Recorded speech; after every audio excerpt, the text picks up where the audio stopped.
مرحبا، اليوم راح نعمل انبوكسينج للجو برو هيرو 10 الجديدة اللي اعلنت الشركة عنها بمنتصف سبتمبر الماضي.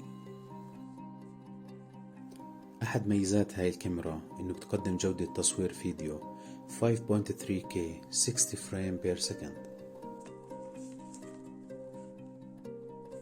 جودة تصوير الصور 23 ميجا بكسل، وممكن الغوص فيها حتى 10 أمتار تحت المي. وعدة ميزات تانية بتقدمها الشركة مثل لايف ستريمينج ورفع الصور تلقائيا للسحابة. وأهم ميزة بهذا التحديث للكاميرا الجديدة اللي هي ستابلايزيشن 4.0 الجديد.